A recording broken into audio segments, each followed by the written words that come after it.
इसी कृष्ण कहते हैं।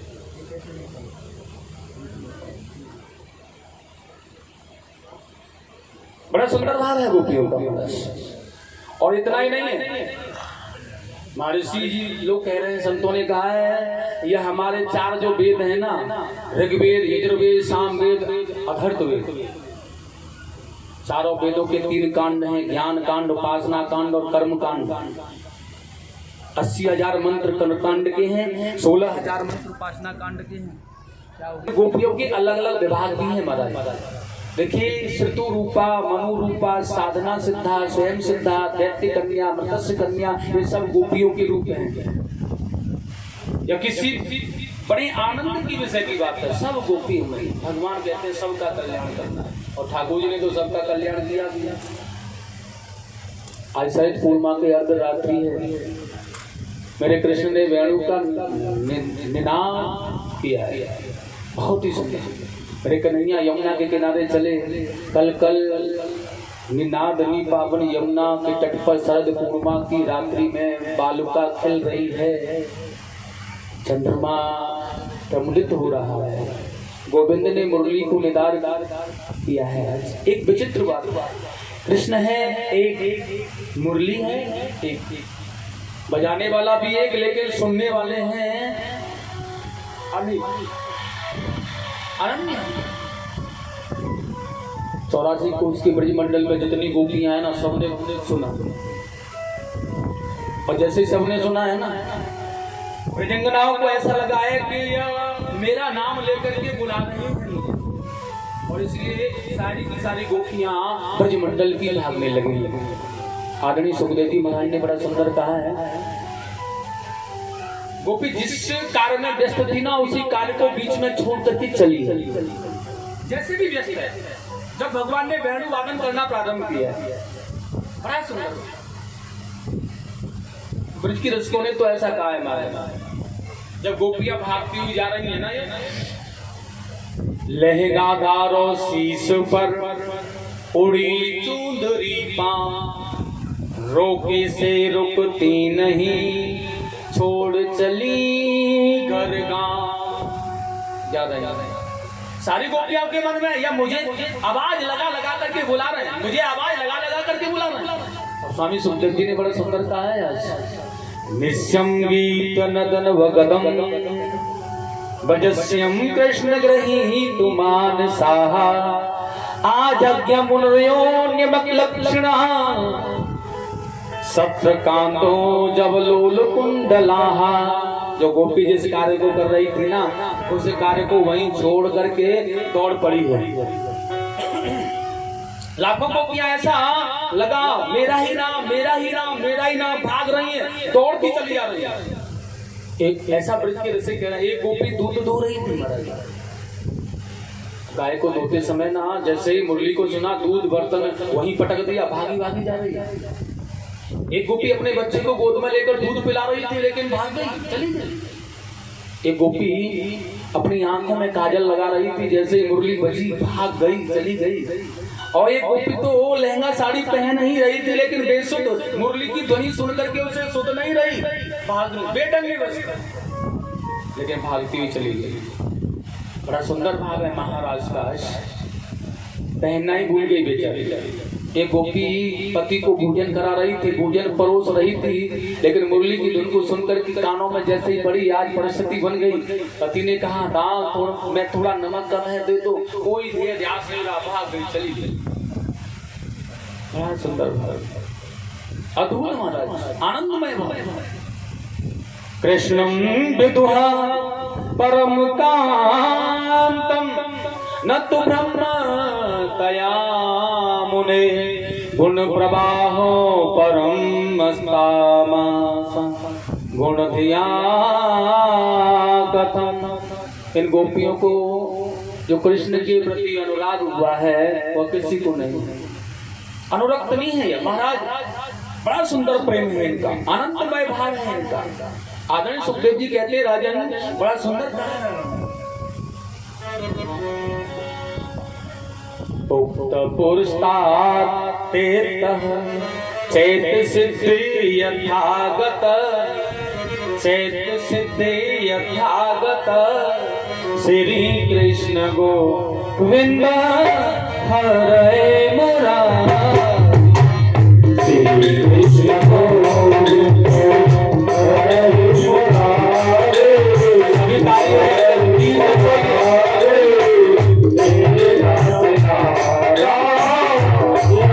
सभी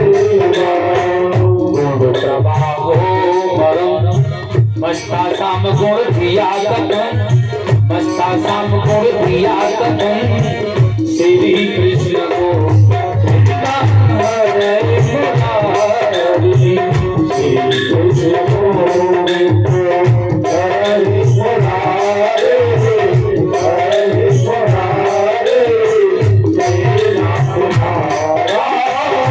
हरे मुरारी। कृष्ण गोविंद हरे मुरारी, हरे मुरारी। हे नाथ नारायण वासुदेव, कृष्ण गोविंद हरे मुरारी, हरे मुरारी।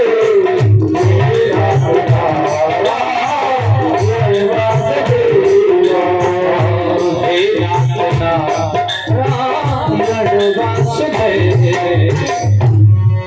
बड़ा सुंदर भाव है। भगवान गोविंद ने नजर डाले, हजारों इधर से आ रही हैं, हजारों इधर से आ रही हैं, हजारों इधर से, हजारों इधर से। गोपियों को देखकर गोविंद मुस्कुराने लगे और गोपियों को देखकर मुस्कुराते हुए भगवान ने बड़ा सुंदर कहा, स्वागतम वो महाभागा प्रियं किं कर्माणि वः ब्रजस्यानामयं कज्जित भूतात गमन कारण। आओ गोपियों, सुस्वागतम सुस्वागतम सुस्वागतम सुस्वागतम, पधारो पधारो पधारो। गोपियों ने देखा कितना सुंदर मन है इनका, कितना पावन मन है इनका। आप आई हो, आपका स्वागत करता हूँ। देवियों वास्तव में है कि महाभागों आपके आगमन से आज मुझे बहुत ही आनंद मिला है। गोपियों के मन में बहुत भारी प्रसन्नता। मुरली ने मैं हमारा नाम बुलाया, हम नाम सुनते ही दौड़ी दौड़ी चली आई है भगवान। तो आने पर कृष्ण ने बहुत सुंदर स्वागत किया, लेकिन स्वागत करते करते गोविंद ने मुस्कुरा करके कहा, गोपियों बड़ा सुंदर कहा, आप आई हैं, स्वागत की बात है, लेकिन आई क्यों है? विशेष बात, भागवत सुनने के लिए अगर कोई आया, स्वागत स्वागत पधारिए पधारिए। अब उसे पूछा जाए, भैया क्यों आए हो, क्यों आए हो? अब वो क्या करेगा? गोपियों की गर्दन नीचे झुके। पहले तो ये बुला रहा है नाम ले लेकर, पहले तो इसने कहा कि भागवत हो रही है, आओ सुनो भैया, आ जाओ। और अब आ गए तो ये पूछ रहा है कि क्यों आए, किस लिए आ रहा होगा? ये कोई बात हुई? गोपियों ने कहा ये क्या बात है इसकी? स्वागतम वो महाभाग, आओ आओ आओ। बड़ा बड़ी सुंदर आनंदमय भाव। भगवान ने मुस्कुराते हुए कहा है स्वागतम है गोपियों, लेकिन आई क्यों हो ये तो बताना ही पड़ेगा। क्यों आई बताओ प्रिय, बताओ गोपियों क्यों आई? भगवान पूछ रहे हैं क्यों आई? वो लाखों गोपियां नीचे गर्दन नीचे झुका करके बेचारी गर्दन नीचे डाल करके देख रही है, क्या कह रहे हैं समझ में नहीं आता। कन्हैया बोले आप बताती नहीं हो ना। रजन्या ये सागरो रूपा घोरस्वाम सेविता ततीयात ब्रजम नेहम स्थेयम स्त्रियम स्त्रीभ्यम सुमध्यमा। अर्धरात्रि कितनी घोर रूपा है हे देवियों, इस घोर रूपा रात्रि में अपने पतियों को छोड़ करके निर्जल वन में आई हो तुम मेरे पास, क्या ये अच्छी बात है तुम्हारी? इतनी बड़ी बेचारी लज्जा के मारे झुक गई। घर का काम करके नहीं आए हो, भागवत सुनने आ गए हो। अच्छा भागवत सुनने में क्या रखा है? पहले न्योता दे रहा है और घर का काम नहीं हुआ, भागवत सुनने आ गए। कितनी विचित्र बात है। आज महाराज अपने पतियों की सेवा करो, भगवान कह रहे हैं यह नारी का परम कर्तव्य होता है। बड़ा सुंदर कहा। बेचारी गोपियों के पास कोई जवाब नहीं। कन्हैया ने कहा तुमने जवाब नहीं दिया, अरे बताओ ना, अब किस लिए आई हो? तुमने जंगल नहीं देखा था इसलिए आई थी क्या?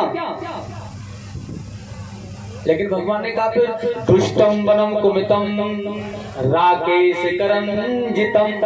बड़ा सुंदर यमुना का किनारा है, सुंदर वन है, देख लिया ना? राकेश चंद्रमा का कैसा प्रकाशित वन उपवन हो रहा है, देख लिया ना? चाहो तो बड़ी समस्या आ गई।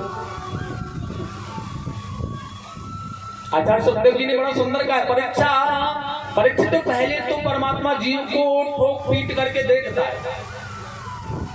घूसा दे घूसा दे घूसा दे घूसा,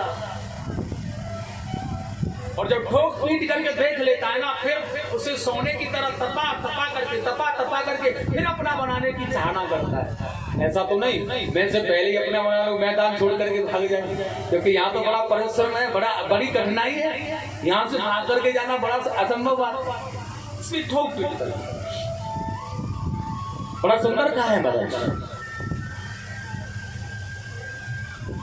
भगवान ने देखा है गोपियों को कच्चा है या पक्का जीव है, परीक्षा लेता है। ये आया तो है लेकिन कहीं से वासना तो इसके अंदर नहीं है, ये भगवान देखते हैं। इसका आना बिल्कुल व्यर्थ है। इस श्री कृष्ण ने बड़ा सुंदर भाव देखा गोपियों की, पहले परीक्षा लेना है। उन्हें कहते हैं पतिव्रता नारियों का एक ही लक्षण होता है, जाओ तुम अपने घर में जाकर के अपने पतियों की सेवा करो। देवी एक पतिव्रता नारी थी, उसका पति बाहर से आया था, भोजन कराया, और भोजन कराने के बाद वहीं उसकी गोद में सर रख करके सो गया। लेकिन देवियों वो पतिव्रता नारी है ना, वो अपने पति पर प्रेम बरसा रही है। उसका छोटा अबोध बालक है ना, वो अग्नि की तरफ जा रहा है, आग जल रही है भट्टे में, और वो जा रहा है अग्नि की तरफ। वो देख रही है मेरा पुत्र अग्नि में चला जाएगा, गिर जाएगा, अग्नि से जल जाएगा, लेकिन छोड़कर जा रही है तो पतिव्रत धर्म खंडित हो रहा है उसका। इसलिए आज अपने पति की सेवा करती रही। और देवियों लेकिन आखिरकार उसका पुत्र उस अग्नि में चला गया, लेकिन पति को छोड़ करके वो पतिव्रता नारी नहीं गई। आखिर में जब पति जागे ना, एकदम भाग करके अपने पुत्र को देखा तो दहकती हुई अग्नि में वह फूलों की तरह खेल रहा है, उसका कुछ भी नहीं हुआ। भगवान ने बड़ा सुंदर कहा है देवियों, पतिव्रत धर्म के कारण जलती हुई अग्नि है ना, उसको बिल्कुल पुष्प के समान हो गई, उसकी दहकती हुई शक्ति है ना खत्म हो गई। पतिव्रत धर्म का पालन बड़ा सुंदर कहा, यह होता है पतिव्रत धर्म का महत्व। देवियों बड़ा सुंदर कहा है, जाओ पतियों की सेवा करो, सर्वोच्च धर्म यही है। बहुत सुंदर बताया भगवान ने, बहुत सुंदर गोपियों को समझा रहे हैं। कठिन परीक्षा लेते हुए गोपियों से कहा है भगवान ने। गोपियों ने कहा भगवान आज जो हम घर में रहते हैं ना गोपाल, बिल्कुल अच्छा नहीं लगता हमें, सारे विषयों को हमने त्याग दिया है, आपके चरण कमलों के लिए प्राप्ति करने के लिए हम आई हैं। ऐसा मत कहो हमसे भगवान, ऐसा मत डांटो हमें, ऐसे मत कहो ना। बड़ा सुंदर कहा है, सत्यजं सर्व विषयार्क्यम पादमूलम। हे भगवान बड़ा सुंदर कहा है, इसका बहुत सुंदर मतलब यही है, शरीर को पाते हैं, शरीर की पत्नी है, शरीर की सासू है, शरीर का भाई, शरीर का बहन, शरीर का बेटा, शरीर की बेटी,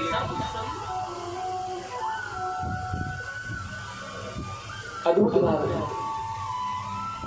परंतु जब हम समझ लें देह में कुछ नहीं है, मैं आत्मा हूँ, जैसे जड़ व्रत जी ने जान लिया, या पैर के अंगूठे से लेकर के सर की चोटी तक माटी का डेला है, या जीव या शरीर और कुछ नहीं है। और जब ऐसा भाव आ जाए ना तो बस बाकी गोपियां कुछ कह नहीं पा रही। एक चालाक सी गोपी ने कहा है, एक पतिव्रता नारी थी भगवान, आप भी एक प्रश्न का हमें जवाब दे दो बस। और वो पतिव्रता नारी का धर्म है अपने पति की सेवा करती है। दिन रात उसकी सेवा, उसे खिलाती पिलाती है, सब अच्छी तरह से नहलाती धुलाती सेवा करती है उसकी। लेकिन प्रभु जी उसका पति कुछ धन कमाने की इच्छा से कहीं बाहर जाना चाहता है, लेकिन किसी चित्रकार से कोई एक मिट्टी की मूर्ति बनवा करके अपने स्वयं की ले आया और उसे दे दिया। देवी यह मेरी स्वयं की मूर्ति है, मेरा स्वयं का चित्र अंकित है, ऐसे कि इसकी सेवा करते रहना तो जब तक लौट करके ना हो। आज उसका पति 1.5 वर्ष के बाद आया, लौट करके दरवाजे पर खड़ा, वो देवी है ना, वो पत्नी है ना, वो चित्र की पूजा कर रही थी और वह आवाज लगा रहा है, कुंती खटखटा रहा है, खोलो खोलो देवी दरवाजा खोलो, देवी दरवाजा खोलो, देवी दरवाजा खोलो। 1.5 घंटे से चिल्ला रहा है। वह पत्नी उस चित्र की पूजा कर रही है। गोपियों ने कहा भगवान क्या करना चाहिए उसको? भगवान ने कहा जब असली पति आ गया है तो फिर चित्र की पूजा क्यों करे, फिर तो उन्हें लेने के लिए जाए। बुला के लाए, उन्हें कुशल पूछे, राजी खुशी पूछे, नहाए धुलाए, भोजन कराए, पूजा करे, स्वयं करे। गोपियां कृष्ण से बोली आपने अपने ही श्री मुख से न्याय कर दिया है गोविंद, अब हमें कुछ कहने की आवश्यकता तो नहीं है वैसे, क्योंकि देह की जो चित्र की भांति हमारे देह की वासनाओं से ग्रसित होने वाले जितने भी पति हैं ना, ये सभी चित्र की उसी चित्र की भांति हैं। लेकिन हमें आज अपना असली पति मिल गया है। गोविंद आप ही तो हमारे असली पति हैं, आप ही तो आत्मराम है हमारे, फिर आप हमें छोड़ने के लिए क्यों कह रहे हो? बड़ी सुंदर भावना है, आनंद है। परमात्मा मिल गया तो उन पतियों की सेवा क्यों की जाएगी जो कि जड़ हैं, जो कि वासना रूप हैं, जो कि देह की ममता और से प्रेम करने वाले, क्यों किया जाए? क्यों भेज रहे हो हमें उनके पास? और बड़ा सुंदर कहा गोपियों ने, कन्हैया ऐसे बर को क्यों बरें जो जन्म में मर जाए, बर ये गोपाल जी जासु छुड़ लो अमर है जा। वरो तो गोपाल को वरो आनंद मिलेगा, वो आनंद ही आएगा। मीरा से लोगों ने कहा राणा का परिवार मिला है, तुम्हें कितना अच्छा पति मिला है, कितनी अच्छी खुशियां हैं, खुशियां मनाओ। मीरा बोली ऐसे पति वरने से क्या प्रयोजन कि आज पति का वर्ण किया और 10 दिन बाद मर जाए, क्या फायदा से? अद्भुत मीरा का, और 10 दिन के बाद में वैधता देखना पड़े। यदि वर्ण ही करना है तो गोपाल का वर्ण करो ना गोविंद का वर्ण करो। मेरे तो गिरधर दूसरा न को, मेरा तो एक ही है प्राणनाथ प्रीतम। लाखों की भीड़ में, महलों में, घरानों में मीरा को यातनाएं दी गई, मीरा से कहा गया, क्योंकि मीरा ने तो वर्ण किया है शरीर, उसे अपने शरीर की देह का कोई ज्ञान है। उसे कहा जाकर के किसी ने, मीरा यह तेरे श्री ठाकुर जी के विग्रह का श्री चरणामृत है, इसे पी ले। उसने अपने शरीर रूपी हृदय में उसे डाल दिया है, विश्व को पी गई है।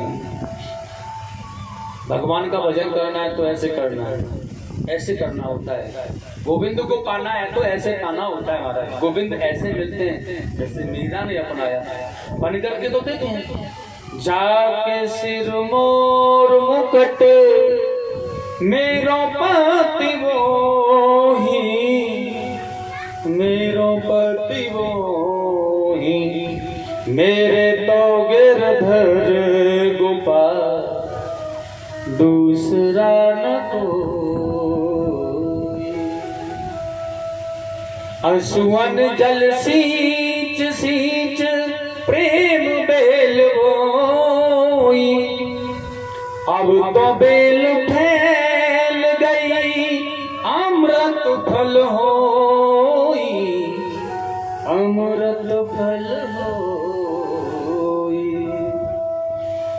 दबी की मथानी बने प्रेम से बिलोई, माखन सब काढ़ लियो छाछ पियो कोई, छाछ पियो कोई।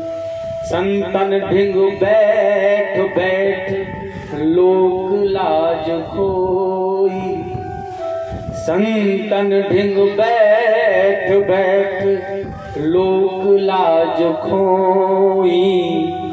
दासी मीरा लाल गिरधर तारो अब मोही, तारो अब मोही।